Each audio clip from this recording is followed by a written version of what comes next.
tribulação, paz do Senhor. A grande tribulação, tá?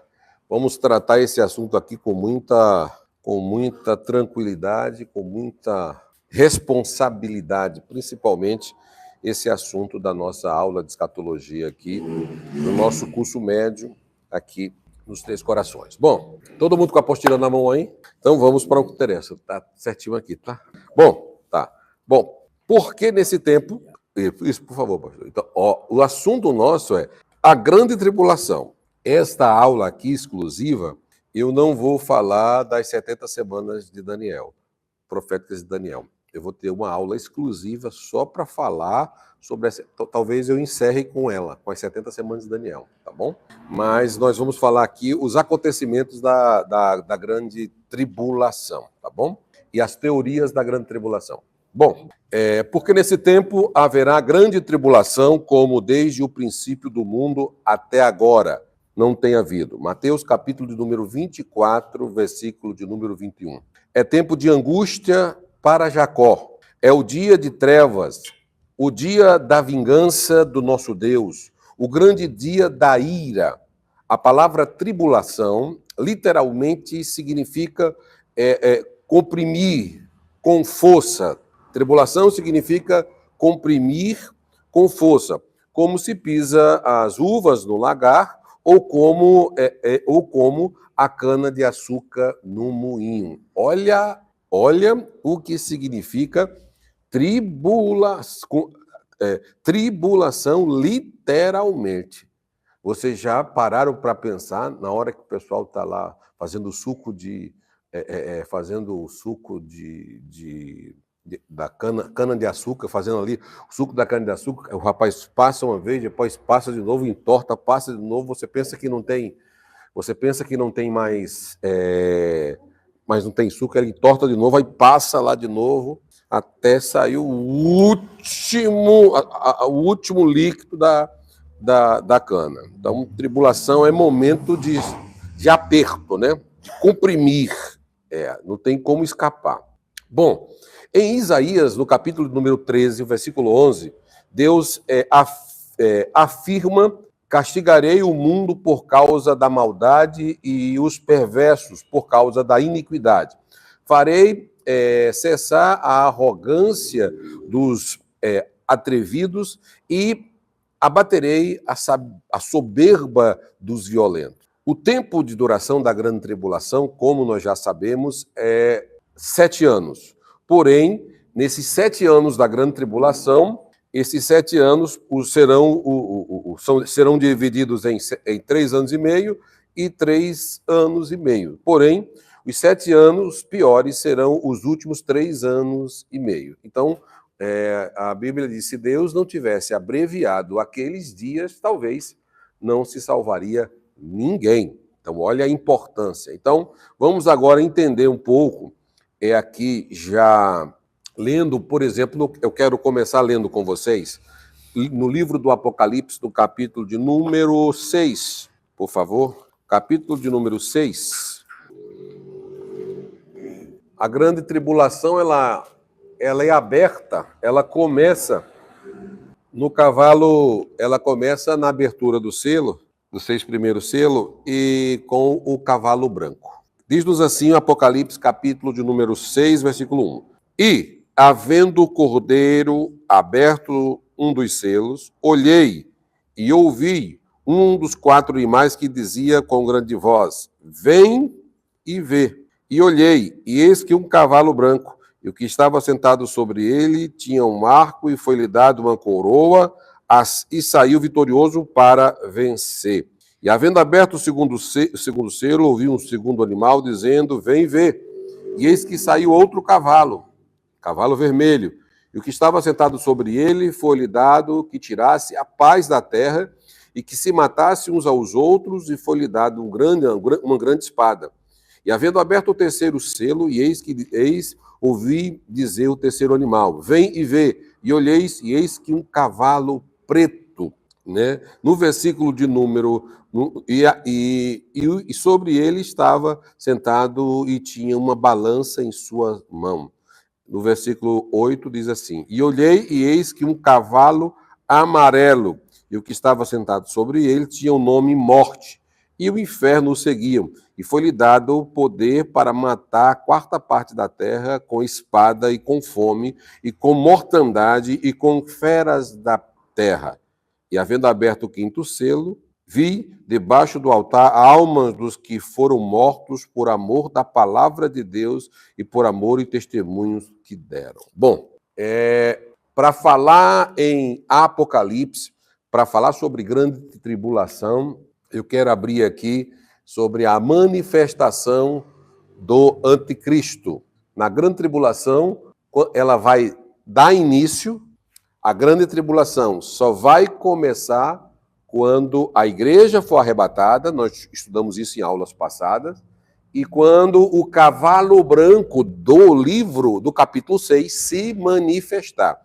E esse cavalo aqui não é o Cristo, porque o Cristo verdadeiro está no capítulo 19. Só existe 2 cavalos brancos, um verdadeiro e o falso. O do capítulo 19 é o verdadeiro e o capítulo 6 é o falso. Por quê? Ele diz assim, ó, e olhei e vi, eis que um cavalo branco, e o que estava sentado sobre ele tinha um arco, e foi-lhe dado uma coroa, foi-lhe dado uma coroa, e saiu vitorioso para vencer. Então, aqui já é diferente de Cristo.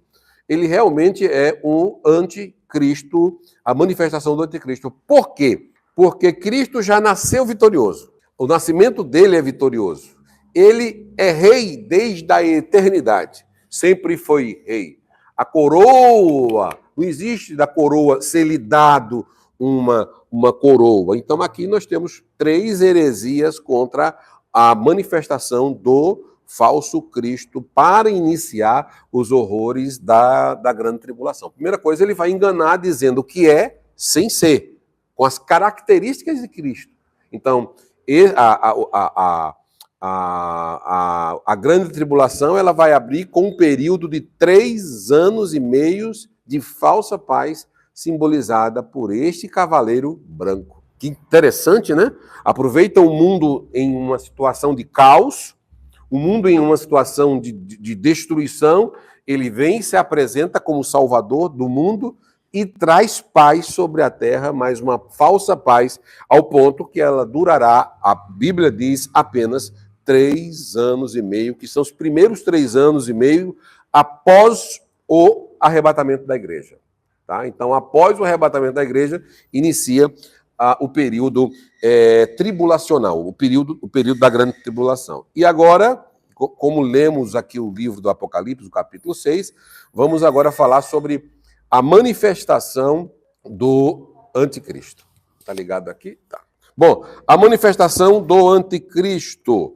A Bíblia fala, a Bíblia diz, as Sagradas Escrituras, que a manifestação do anticristo é segundo a eficácia de Satanás, e com sinais e prodígios de mentira.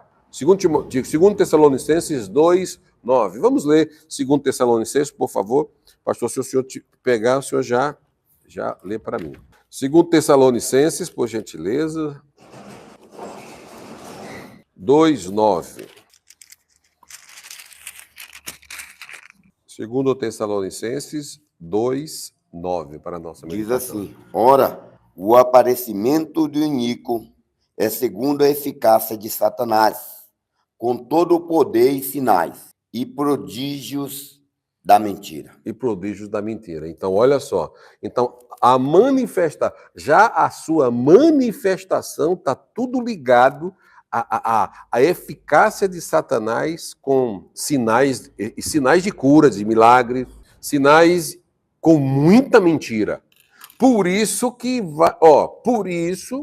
aqui na minha prévia introdução, que o anticristo enganará a muitos, porque vai ter sinais, é o que o povo quer. Mentira, é o que o povo quer. Prodígios, que o povo quer. Então, automaticamente, vai ser semelhante o Cordeiro, vai ser semelhante o Cristo verdadeiro. As coisas que vão acontecer. Hoje, o espírito do anticristo já atua na humanidade preparando o momento do palanque do anticristo. O anticristo já atua através da eficácia de Satanás, do seu espírito, no mundo, para preparar o momento certo. Então ele já está hoje atuando com mentiras, com prodígios, com sinais, usando homens que se dizem homens de Deus e na realidade são filhos das trevas, com sinais de mentira, enganando a muitos, até mesmo os escolhidos. Então nós temos que tomar um cuidado muito grande em relação à manifestação do anticristo. Nós temos que estar antenados sobre a eficácia de Satanás, porque está baseado em pura mentira, atuar na mentira. Então, se ele já está atuando, já atua na mentira. Dando continuidade ao nosso assunto aqui, o anticristo será um homem personificado, o diabo, porém, é apresentado como se fosse Deus. Tá?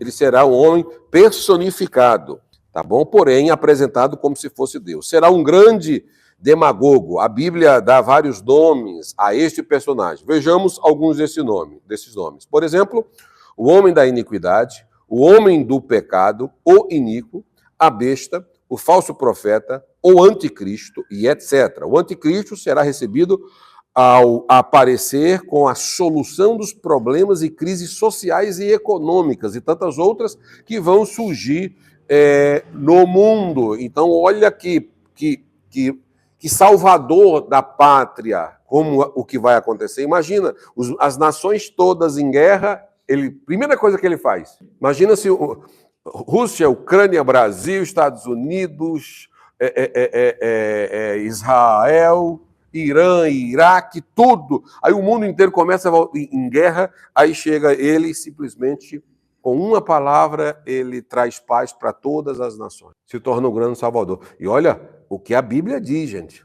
A Bíblia é um livro, eu já falei para vocês em inúmeras aulas, que a Bíblia é um livro que nós sabemos, nós somos o único povo, meu amigo, que sabemos o futuro da humanidade, o que vai acontecer com o planeta. E isso aqui é exatamente...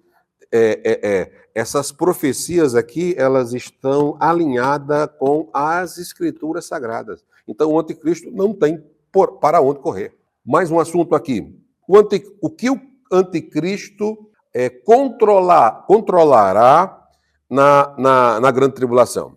O que o anticristo controlará 7 áreas na terra. Então, olha como é importante. Primeiro, a área econômica. Muitos de nós não damos nada, mas ele vai dominar a economia. Um mundo que vai estar com a crise mundial lá em cima, a primeira coisa que ele vai fazer é baixar a economia, ter o controle mundial da economia. Segundo, a área que ele vai dominar, a área religiosa. Ele vai dominar a religião. Apocalipse capítulo 17, versículo 12, por favor. Vamos ler esse texto. Apocalipse 17, 12. 17:12. E os 10 chifres que viste são os 10 reis que ainda não receberam o reino, mas receberão poder como reis por 1 hora, juntamente com a besta. Poder, versículo 13. Deixa eu ler o 13 aqui também, eu li o 13. 17, deixa eu ler o 13 também. Este tem o mesmo intento e entregarão o seu poder e autoridade à besta. Então, terceira área que ele vai dominar na terra, a área política. Então, a área política também é uma área dominada pelo anticristo. Então, imagina só, controlando a economia, controlando a religião, controlando a política. E a quarta área, o futuro do Império Romano restaurado. Apocalipse 17, versículo 8. Por favor, pastor. 17, versículo 8. Pode ler. A besta que viste era e não é. Está para emergir do abismo e caminha para a destruição. E aqueles que habitam sobre a terra, cujos nomes não foram escritos no livro da vida, desde a fundação do mundo, se admirarão vendo a besta que era e não é, mas aparecerá. Parecerá que é. Que coisa. A próxima área que vai dominar é a área mental. Meu Deus do céu! A área mental dos homens. Os homens o admirarão. Quer ver? Leia para mim Apocalipse 16, por gentileza. O 16, versículo 2. Os homens o admirarão. Diz assim: saiu, pois, o primeiro anjo e derramou a sua taça pela terra, e aos homens portadores da marca da besta e adoradores da sua imagem sobrevieram úlceras malignas e perniciosas. Você leu 2? É 16:2, mas acho que está errado aí. Mas mas eles adoravam a sua imagem, né? Admiraram na adoração da imagem. Adorarão a imagem. Adorarão a imagem. A imagem dele, adorarão a imagem do anticristo. Né? Adorarão. Entendeu? Nossa! Esse aí, realmente... A sexta área que ele dominará será cada indivíduo através da sua marca. Agora... Ninguém compra e nem vende. Quer ver ler Apocalipse 14, por favor? Mantenha ele aberto aí. 14:9. Diz assim: seguiu-se a este outro anjo, o terceiro, dizendo, em grande voz: se alguém adora a besta e a sua imagem, e recebe a sua marca na fronte ou sobre a mão, Ótimo. Também este beberá do vinho da cólera de Deus, preparado sem mistura do cálice da sua ira, e será atormentado com fogo e enxofre diante dos santos anjos e da presença do Cordeiro. Pronto. Deixa eu lhe falar uma coisa rápida aqui.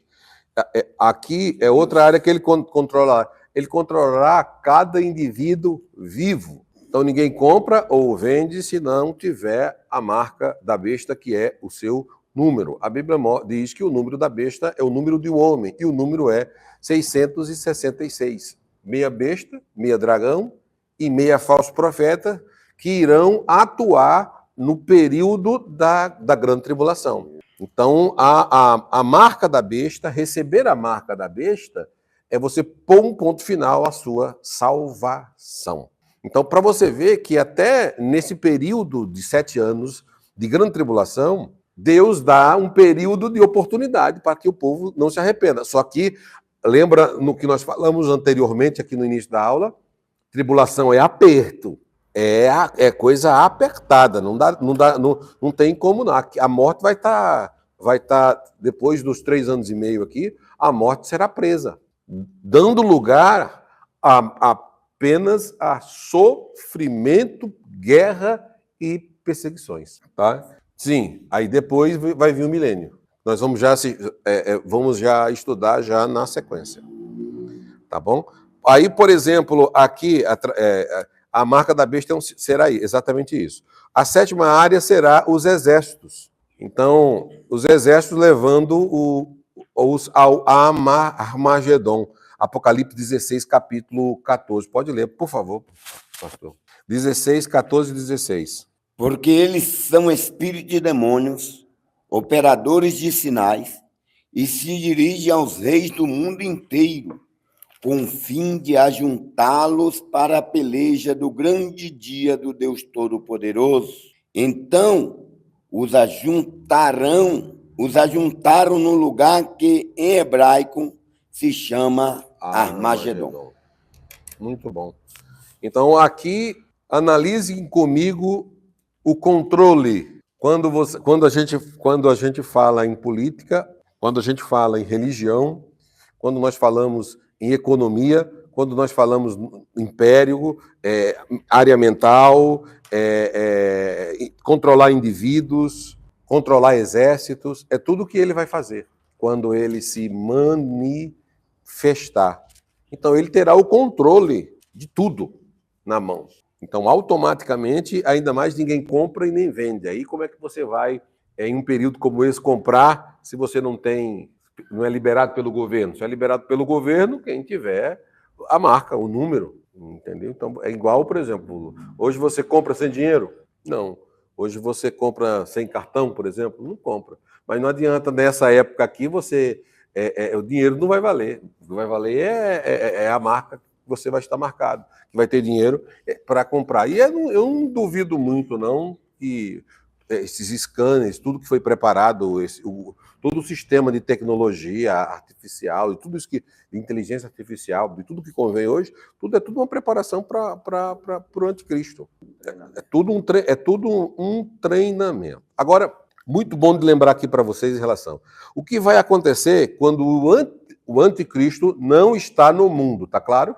O anticristo não está no mundo. O seu espírito pode estar atuando na preparação do seu império, dos 7 anos aqui, conforme o livro do Apocalipse. Mas o que vai acontecer quando o anticristo estiver aqui no mundo? Quando ele estiver aqui, o que vai acontecer? Vamos nessa sequência. Aí o senhor continua, deixa o Apocalipse aberto aí, porque é importante. Bom, o que vai acontecer quando o anticristo estiver no mundo?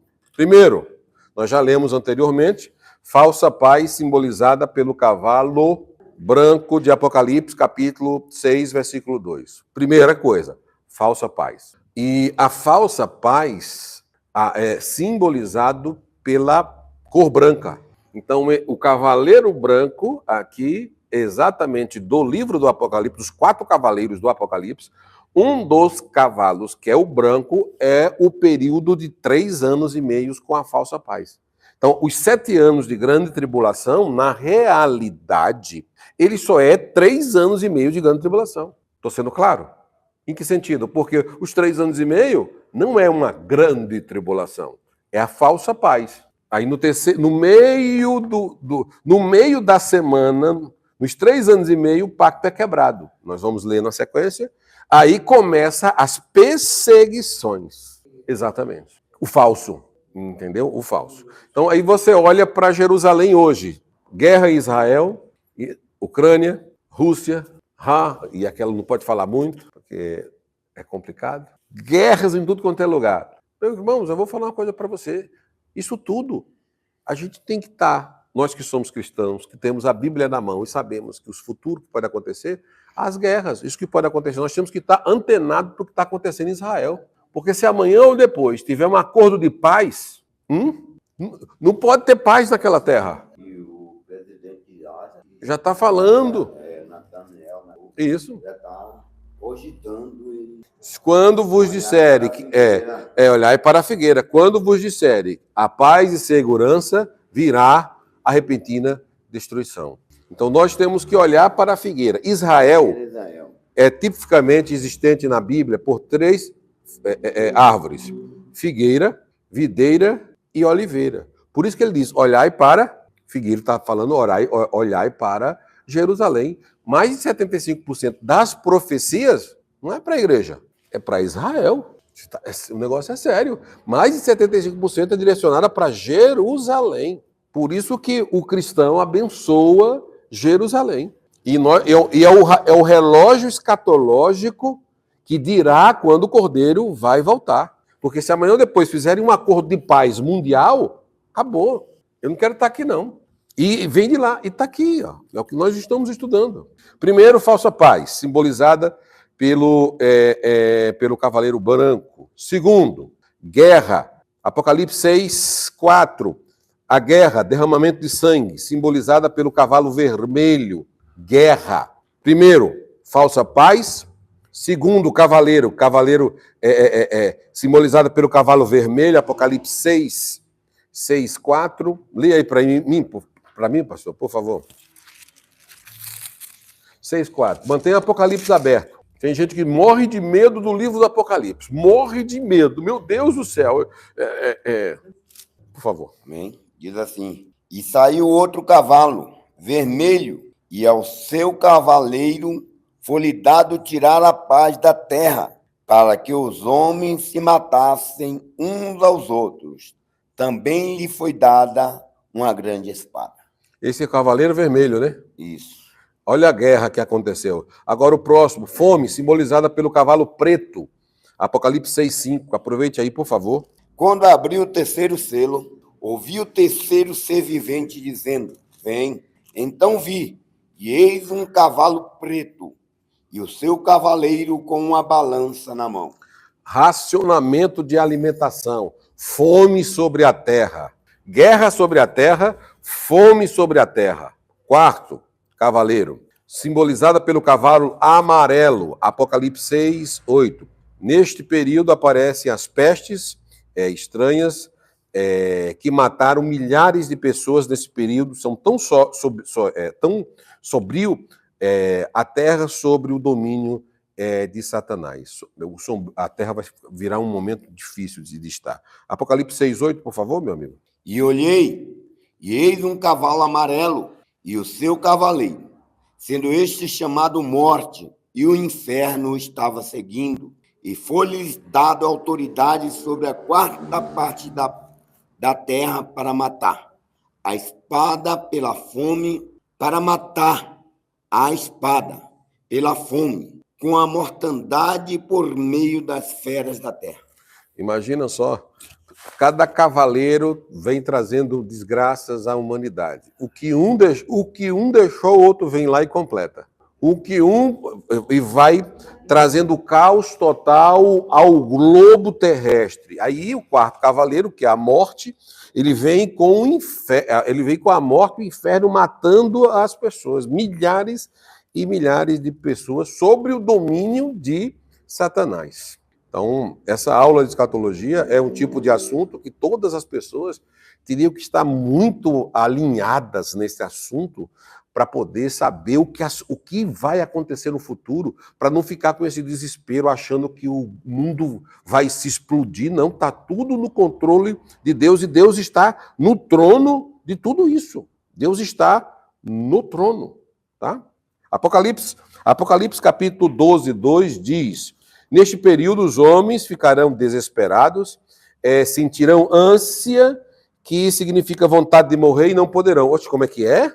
Imagina só, Apocalipse 12, 12, por favor. 12, 12. Por isto, festejai os céus, e vós os que habitais, e vós os que neles habitais, ai da terra e do mar, pois o diabo desceu até vós, cheio de grande cólera, sabendo que pouco tempo lhe resta. Olha só. Então, automaticamente, depois de tudo que está acontecendo na grande tribulação, vai ser um período que o próprio diabo vai estar personificado, não vai querer deixar um só se livrar. Um só. E o povo ali terá ânsia, vontade de morrer e não morre. Por que não vão morrer? Porque a morte estará presa. Os homens correrão para os montes e dirão: ô monte, ô rochedo, caiam sobre nós. Os homens quererão morrer, vão querer morrer e não vão conseguir morrer. Vão tentar se suicidar e não vão conseguir. Isso aqui é algo muito importante dentro da escatologia bíblica. Isso. Agora eu quero poder com vocês entrar em algumas teorias que falam sobre esses assuntos, que é muito importante, que são as mais ensinadas hoje sobre esses assuntos, sobre o futuro, tá bom? Eu quero lembrar para vocês que a grande maioria existe diferença nelas, mas pode observar que a maioria acredita que Jesus vai voltar, a maioria acredita que, das teorias, acreditam que existe um julgamento, a maioria, só o tempo, sabe? Só o período o período ou é antes ou é depois, sabe? Que não bate, mas todas têm uma linha base de conclusão, que vai haver um julgamento, que Jesus vai voltar, que vai retirar um povo da terra. Então, tem uns que não acreditam no arrebatamento, os outros acreditam apenas em Jesus vindo fisicamente, antes, depois. Eu quero poder tratar com vocês aqui essas teorias escatológicas sobre os assuntos, tudo bem? Então vamos lá, vamos com as teorias. Bom, atualmente as igrejas realmente estão divididas quanto à questão dos amilenistas. E o que é amilenismo? Amilenismo são aqueles que creem no milênio, tá bom? Que creem no milênio, porque tem uma linha de pessoas, de teólogos e linha de interpretação que não acredita no milênio. E o que é o milênio? 1000 anos do governo de Cristo. Após a grande tribulação, Jesus derrota a besta, o anticristo e o falso profeta, lança-os no lago de fogo e implanta o milênio, que é 1000 anos Jesus reinando. Como aconteceu 7 anos de grande tribulação e o diabo estava no total comando ali daquilo ali tudo, no milênio a terra será restaurada e nós vamos estudar sobre isso daqui a pouquinho. Mas exatamente o milênio é exatamente isso, tá bom? Agora, os pré-milenistas, por exemplo, dizem que Jesus virá no fim inaugurar o milênio. Olha, já tem uma diferença, entendeu? No fim, para inaugurar o milênio. E os pós-milenistas dizem que o evangelho literalmente fará surgir as condições preditas no milênio, que Jesus voltará no fim deste período, né, que não teria de ser rigidamente de 1000 anos. Então, existe aqui essas contradições sobre essas teorias, tá bom? Assim como, por exemplo, para nós existe uma regra, né? Por exemplo, o que nós acreditamos? A nossa teoria, nós acreditamos no milênio, que Jesus virá buscar a sua igreja, acontece o arrebatamento, a igreja vai ficar nas boldas, vai para o seu tribunal, recebe os galardões, depois vai para as boldas do Cordeiro, num período de 7 anos, depois aqui na Terra está acontecendo a grande tribulação, igual nós estamos falando aqui na nossa aula, 3 anos e meio, 3 anos e meio, e depois acontecerá a manifestação total, real de Jesus em glória com toda a sua igreja, a segunda vinda de Cristo, no final da grande tribulação, para iniciar o milênio. Então, é assim que nós acreditamos. E tem uns que acreditam que vai ser no meio, outros acreditam que vai só acontecer só o milênio, outros não acreditam. Essas teorias, às vezes, dão uma bagunçada na cabeça de muita gente, que daqui e no mundo, e hoje, principalmente no pentecostalismo hoje, por ter sido a mais divulgada, é a mais que se acredita hoje. Mas, como existe poucas pessoas que falam sobre essa teoria, nós somos muito refutados, os que acreditam, tá bom? Bom, assim também no caso da grande tribulação, que nós estamos conversando aqui hoje. O mundo evangélico também está dividido, por exemplo, pré-tribulacionistas que dizem que Jesus virá arrebatar a sua igreja antes da tribulação. Então nós somos, como é que é? Nós somos o quê? Pré-tribulação. Exato. O que é que o pré faz? Antes da grande tribulação. Exatamente. Há também os midi-tribulacionistas, que insistem que Jesus virá buscar a sua igreja no meio da grande tribulação. Entendeu? Isso. Aí, por exemplo, 3 anos e meio. Isso, depois dos 3 anos e meio. Entendeu? Então, aí, por exemplo, a igreja vai passar pelos 3 anos e meio da falsa paz. Então, Jesus vai vir no meio da grande tribulação. E existem os pós. Por exemplo, nós vamos ser os pré, existem os midi no meio e os pós, que é no final. Quem são os pós? Pós-tribulacionistas. Aqueles que ensinam que só Jesus virá buscar a sua igreja após o final da grande tribulação. Meu irmão, eu vou falar uma coisa para vocês. Imagine aqui o que nós lemos anteriormente, tudo isso acontecendo e o povo, sem braço, sem perna. Vamos até o final. Vamos ser salvo até o final da grande tribulação, ver sangue, trombeta tocando, mar se transformando em sangue, essas guerras todas, os gafanhotos que nós vamos ler daqui a pouco, e aguentar até o final. Depois de tudo isso, Jesus volta. Eu admiro muito os pós-tribulacionistas, viu? Para passar por toda a grande tribulação para ser salvo.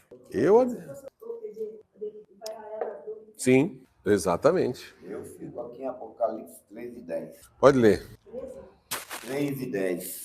3:10, Apocalipse 3:10. Deixa eu... Porque guardaste a palavra da minha perseverança, também eu te guardarei da hora da provação que há de vir sobre o mundo inteiro, para experimentar os que habitam sobre a terra. Amém. Pronto. Já. Agora vamos aqui dando continuidade, falando sobre os amilenistas. Já ouviram esse nome? Amilenismo. Então grave isso daí. amilenismo. Talvez você pode ter vários irmãos que congregam, ou que, talvez que congregam ou não, mas que trabalham com vocês que são amilenistas. E aí você fala, como assim, professor? Eles não acreditam no reino no milênio, entendeu? Vocês estão divididos. Então, o amilenismo significa que não haverá milênio, nem reino terrestre, etc. O amilenismo é uma teoria que crê que o milênio consiste em um reinado espiritual de Cristo e que começou na primeira vinda de Cristo. Então, o milênio começou já na primeira vinda de Cristo. O milênio ocuparia todo o período intermediário, tá? Entre a primeira e a segunda advento de Cristo.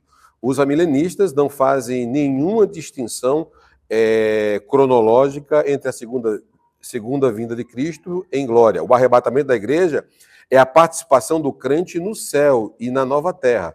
Para os amilenistas, haverá apenas uma ressurreição geral dos crentes e dos incrédulos, a qual ocorrerá durante a segunda vinda de Cristo. Creem que a tribulação já é presente, tá? E que já estamos experimentando o período tribulacional. Esta teoria não é nova, mas foi proferida por Agostinho 354 a 430 depois de Cristo. O ponto de vista de Agostinho, o milênio continuou a predominar, não somente durante a Idade Média, mas também durante o período da Reforma Protestante, com os adeptos até hoje. Para os amilenistas, os 1000 anos mencionados em Apocalipse 25 seriam apenas símbolos, alguma outra coisa. Vamos até ler, né? Para ficar melhor. Apocalipse 25. 25 nos diz assim a palavra de Deus. Abra comigo. Mas os outros mortos não reviveram até que os 1000 anos se acabaram. Esta é a primeira ressurreição. Mas os outros mortos não reviveram até que os 1000 anos acabaram. No Apocalipse 20, o que é que está escrito? E vi descer do céu um anjo que tinha grande cadeia na mão. Ele prendeu o dragão, a antiga serpente, que é o diabo e Satanás, e amarrou por 1000 anos. Versículo 20 e o verso 7. E acabando-se os 1000 anos, Satanás será solto da sua prisão e sairá a enganar as nações que estão sobre o governo, sobre os 4 cantos da terra, Gog e Magog, cujo número é como a areia do mar, para ajuntar para batalha. Desculpa. Então, existem várias referências que mostram sobre a questão do milênio aqui, tá? Dando continuidade aqui, alguns estudiosos milenistas não negam qualquer forma de milênio, mas buscam alguma outra explicação para o reino de 1000 anos. Alguns deles afirmam que o milênio é apenas um símbolo de descanso completo que Deus dará a seu povo. E por isso, alguns o confundem com o estado intermediário dos crentes. Bom, vamos agora para os pós-milenismos. Bom, só uma pergunta, você é amilenista? Você é milenista? Você é milenista, não crê no milênio? Você faz parte do amilenismo? Então vamos ver. E você faz parte agora, vamos para a próxima teoria. Os pós-milenismo. Qual é essa posição? Dê licença. A posição diz que a vinda de Cristo não antecederá, mas antes seguirá-se ao milênio, o qual, por sua vez, é definido como uma espécie de convenção da humanidade, por meio dos esforços da Igreja. Nessa linha de interpretação, haverá neste mundo o glorioso reinado de Cristo, em seguida a sua volta. Este reino, no qual os crentes participarão, ocorrerá à medida que as nações e povos vierem submeter-se ao senhorio de Cristo. Esta é uma posição não muito popular para a igreja hoje, embora no passado grandes teólogos defenderam essa teoria, como Jonathan Eduardo e Strong. Para os pós-milenistas, o milênio significa o reino espiritual, para os pós, olha aí, para os pós-milenistas, o milênio significa um reino espiritual de Cristo e dos crentes sobre a terra.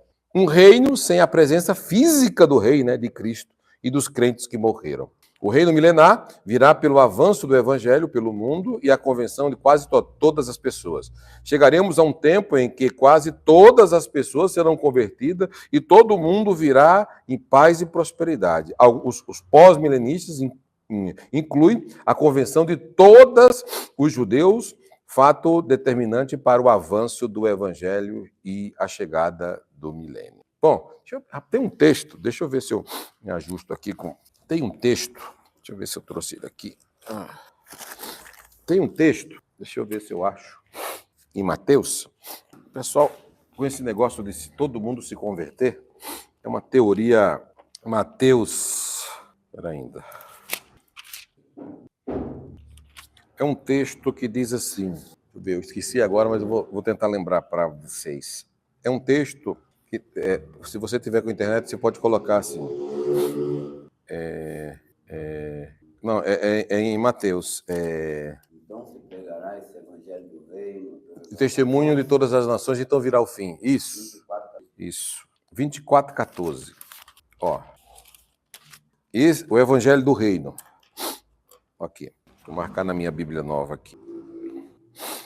Olha o que está escrito em Mateus, capítulo 24, versículo 14. Diz assim: E este evangelho do reino será pregado em todo o mundo em testemunho de todas as nações, e então virá o fim. O que é que você entende com isso?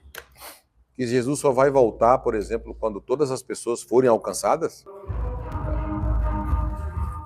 Leia esse texto aí, por favor. Foi pregado esse testemunho das nações. Quem crê e for batizado será salvo. Quem não crê...